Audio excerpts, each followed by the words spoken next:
Hi, it's Joy Foster, founder of Tech Pixies and the host of the Sparkle and Thrive podcast. And I'm very excited today to be interviewing one of our dream builders, but also one of our social media students. She's done both of our coaching programs, Lorraine Croom. Lorraine, welcome, welcome, welcome. Thank you very much. Thanks for inviting me. Well, you are known as the Bill Payers bestie, and I think that is very true, especially in these times.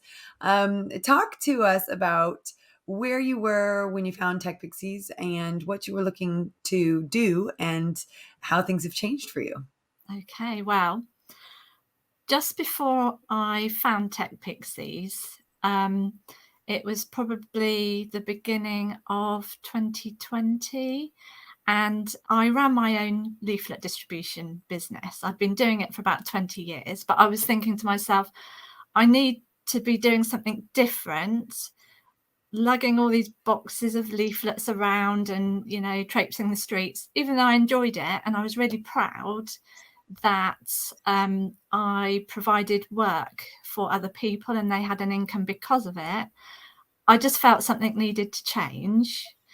So COVID came along, lockdown came along, and I wasn't allowed out to deliver leaflets. So to begin with, I thought, great, couple of weeks off kind of thing, and catch up on the housework and stuff like that. But then I thought, well, what am I going to do for work, for my income?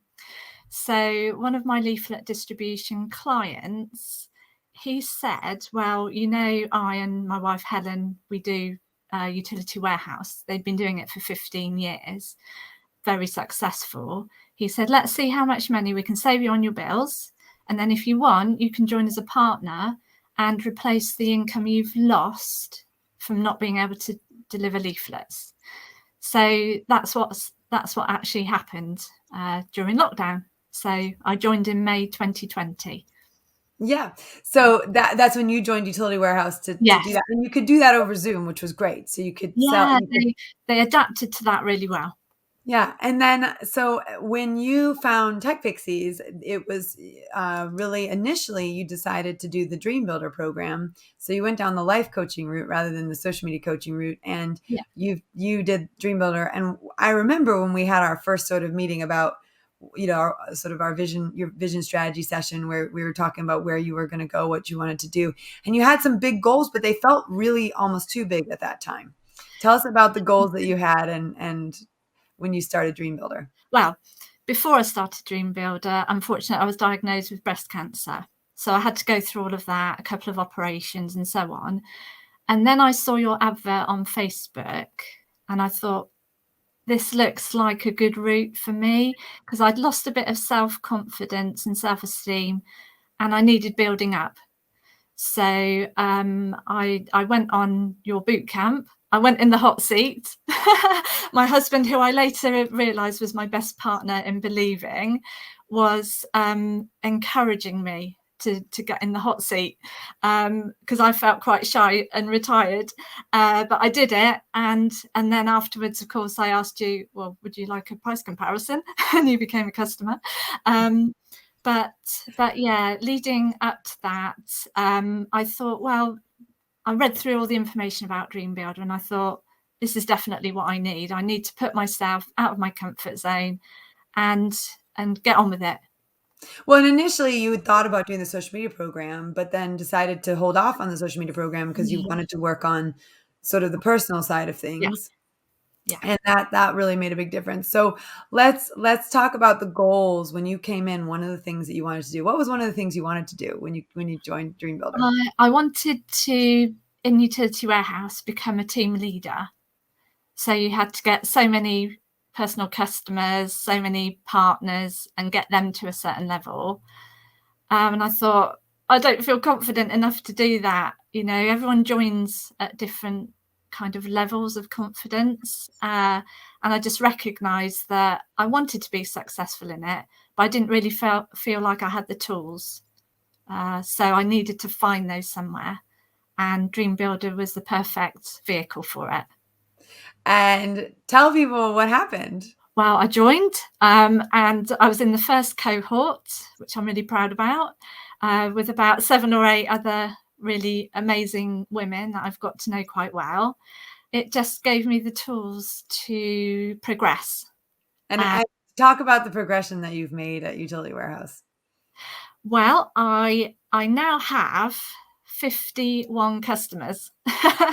So I'm really, really grateful for the opportunity and proud that I've achieved that. It's a bit of a big milestone. So, but that's beyond team leader. Like you accomplished team Yeah. leader really early on, like within doing DreamBuilder relatively quickly, you accomplished team leader. But Yeah. then so the stages that you've moved up now that you've got 51 customers, that's Yeah. moved you into a different level. What's that level now? I am aiming for senior team leader. Senior team leader, yeah. Yeah. So I've more than accomplished the amount of personal customers required. I need to get 2 of my partners to team leader. And I needed 3 partners at what we call qualified distributor level, which is they've got 3 customers, and I've got 4 of those. So Wonderful. I've done that. So I'm at 95 group customers, but I need to get to 200. But Yeah. this is so, I think what I love about this was just, the fact that it felt totally insurmountable when you came in. Yeah. You got the tools to get the confidence to go, actually, this is totally doable. And then I remember you showed up and you're just like, I'm a team leader. Like Yeah. I did it. And now it's like you're working towards senior team leader, which you no Yeah. doubt will get. But I love as well, and this is my favorite part about women who do work with a purpose. Your goal is to reduce the bills, the amount that they're paying on their bills. And so a big part of what you're doing is also you're not just bringing onboarding customers, but you're giving them the benefit of being onboarded with lower prices, which is amazing. Yeah, definitely. I mean, if we can't lower a person's outgoings, I would say there's no point in joining. There are other reasons to join Utility Warehouse. For example, having all your bills or some of your bills in one place, making life simpler, and only having to remember one password, for the website, one phone number to phone about either energy, mobile, broadband, insurances, and it's just simpler. Yeah. So let's talk about how it's impacted other people in your family, because it's not just impacted you. You said already you didn't realize this, but your husband was basically your partner in believing. You didn't know him as that until you went through the program. So for those who are listening and don't know what a partner in believing is someone who doesn't put limitations on your goals and dreams and supports you and encourages you. And your husband is your partner in believing. Definitely. But the DreamBuilder principles and tools, once you know them and you learn them and you apply them to your life, they really impact other people around you. So how has that had an impact on your family? You mentioned my son, Harry. He's a trans man, and we're really, really proud of him for coming out and being himself. The program helped me accept that better, cope with it better, help him through his journey more efficiently. It takes a lot of courage to come out to your parents. And then I remember when he came out to school, it was during lockdown, and he typed out an email to his favourite teacher, and he just couldn't press the button to send it. And I was in his room with him and I said, come on, you've just got to get on with it. Just press that button. And he was like walking around the room, not knowing what to do. And I said, look, I've got to get on with the day. Press that button. And he did. And then he had so much positive feedback from school. It was really amazing. And he has said since that he's so grateful for his family accepting him as he is, because it may not have been that way. Even my mum, who's 90 now, she's in a nursing home, and she says, remind me, what is his name? Not about her or she. And his friends at school as well. he actually came out to them before, and he was trying out different names. But then on Christmas Day, he came out to us, and he wrote a beautiful letter. He wrapped it up, and he said to myself, my husband, I want you to open this together. Opened it up. I read the letter out.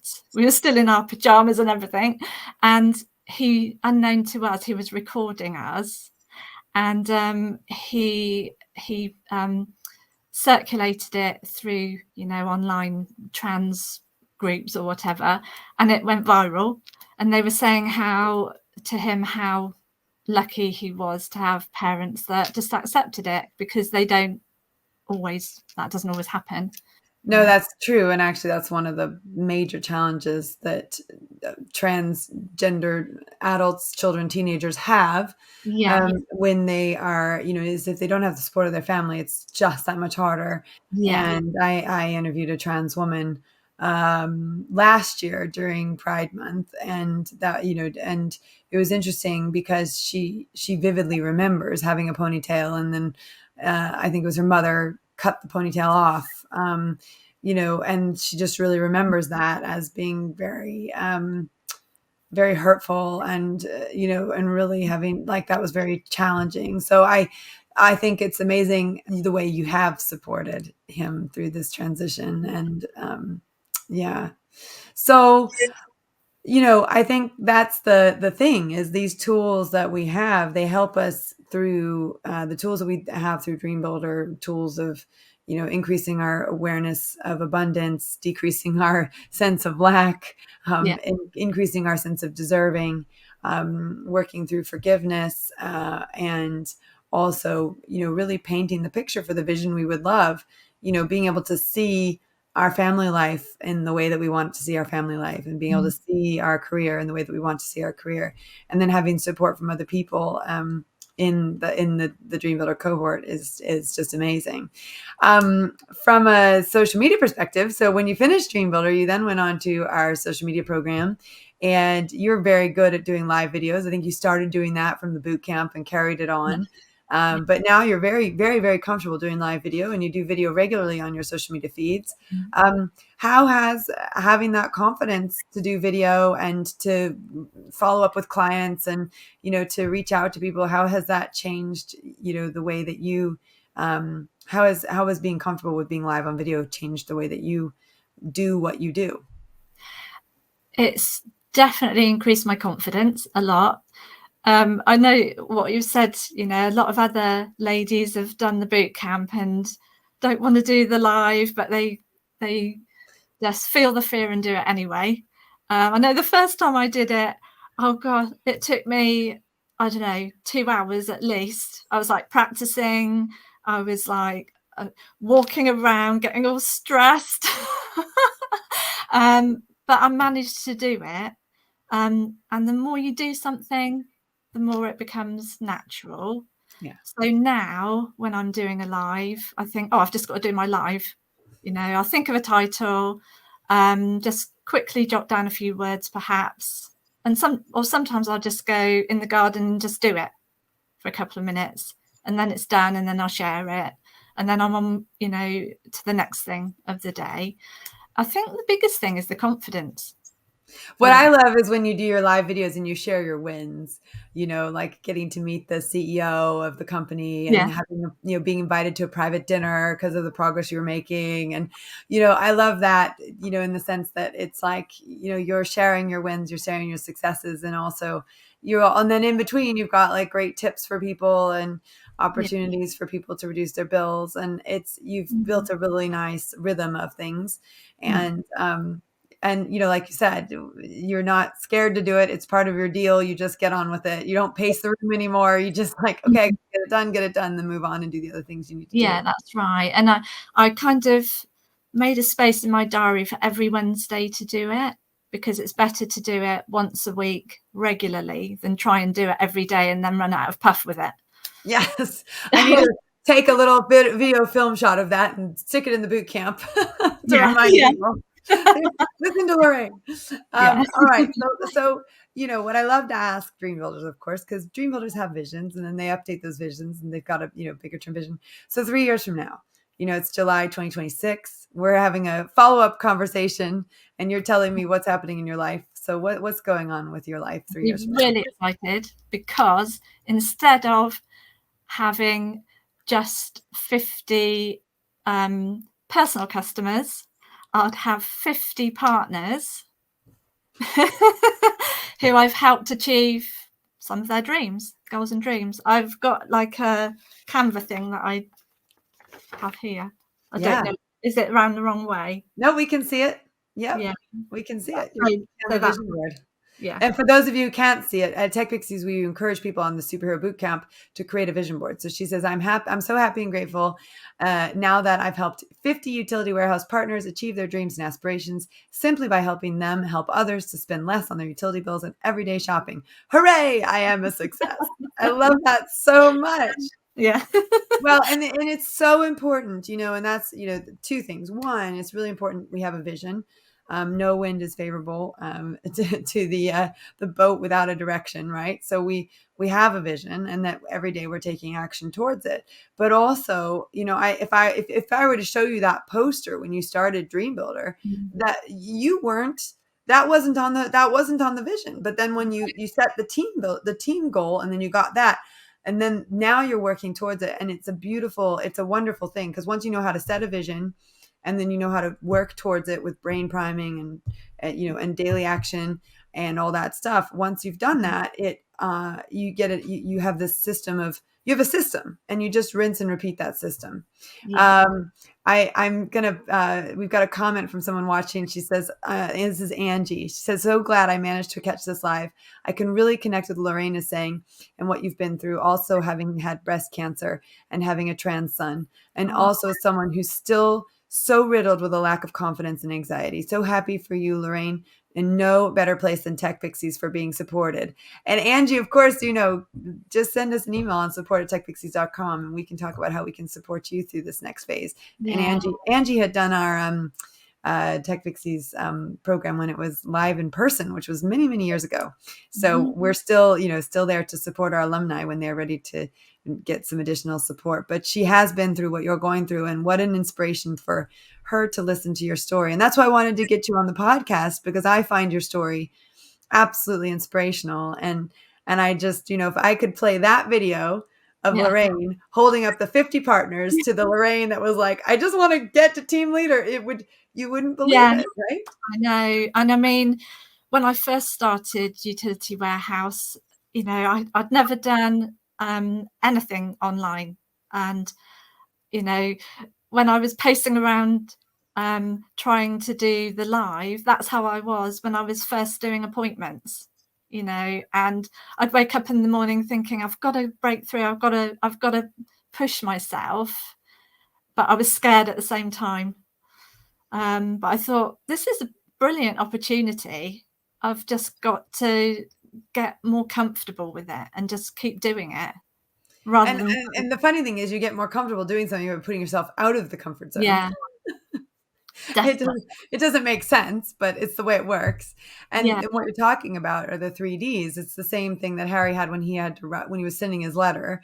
It's like, I'm going to do everything else except for send the letter. And it's yeah, like, I'm going to do everything else except for follow up with a customer. I'm going to do everything else except for do a live. And we call those the 3Ds: distraction, dissuasion, DEFCON. So yeah, distraction shows up when, you're about to do something really important for your future self, and you get distracted and you go like, I got to go clean the sock drawer I haven't organized for 15 years. And yeah, dissuasion comes in like, oh, today's not a good day to send the letter, maybe tomorrow's a better day, or I yeah, loved how you said, well, I got other things to do. So yeah. you got to send it. Get on But with it.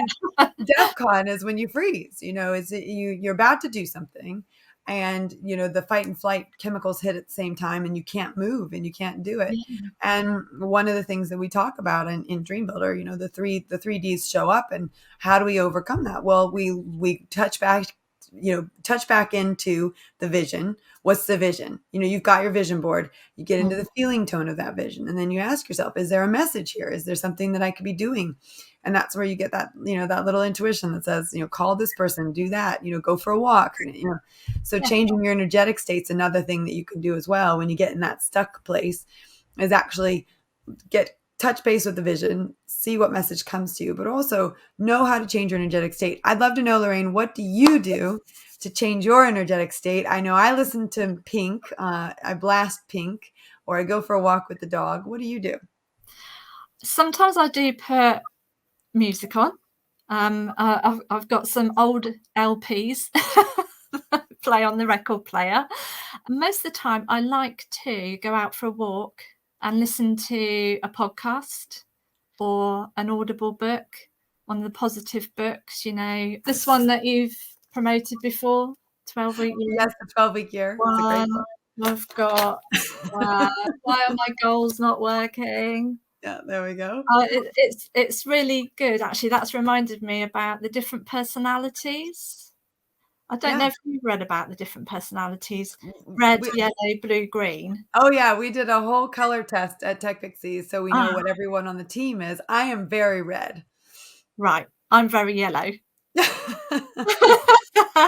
So, Lorraine, explain to people what the personalities are.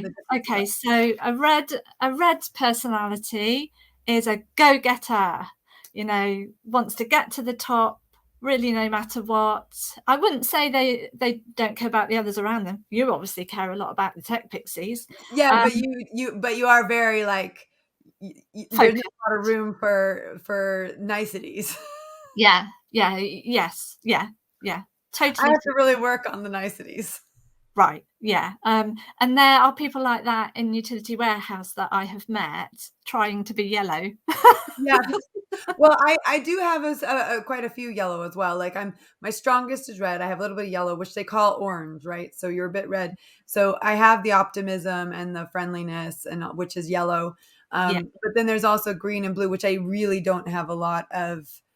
I think it's blue or green. One of them I have only one little tiny bit of, and that's the person who reads every single thing. Yeah, and, crosses the T's, dots the I's, checks everything. I'm just not that type of person at all. My husband is, and he's very much in that camp, and that's that's actually a good balance for a red orange to have someone who is blue green, because you then actually read contracts and make decisions slower. Yeah, my husband is a green. Yeah. And I was at an appointment once with a green, and he wants to read everything through. And I had to go back 3 times. And even then he was umming and ahhing. And his wife said, I think it's about time we went for it.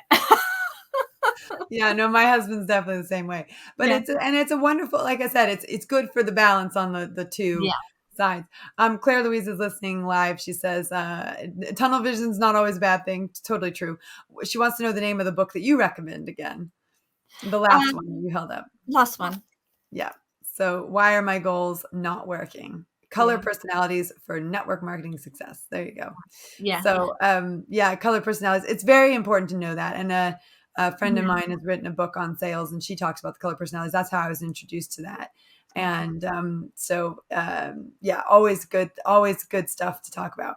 All right. So Lorraine, let me ask you this. If someone's on the fence about, doing DreamBuilder or a social media program, what would you say to them? Your decision was DreamBuilder first and then social media. What would you say to someone who's on the fence or thinking about it? I would say just go for it. Just don't think too much about it. Just sign up and enjoy the ride. Enjoy the ride. Yeah. You have no idea what's coming your way. I love that. So the book, I was just going to say, that's another great book, which might be a good complement to that, especially if you're not in network sales, is Secrets of Successful Sales by Allison Edgar, Edgarmbe. So that's where I was first introduced to the color personalities. And then we hired someone to come in and do all the personalities on the team, which was amazing. Yeah. So, Lorraine, this has been a wonderful half hour. Thank you for your time. I appreciate it. And you've given us some great, wonderful things to think about in terms of setting goals, going for goals, and doing it within a structured system of support. And your life has been an adventure, between breast cancer and, a trans son, and having to rebuild your business, having lost it with COVID.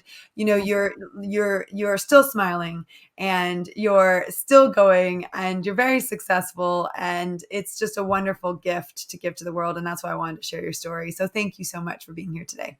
Thank you. And thank you for everything you've done for me and everyone else, all the Tech Pixies. We really, really appreciate it.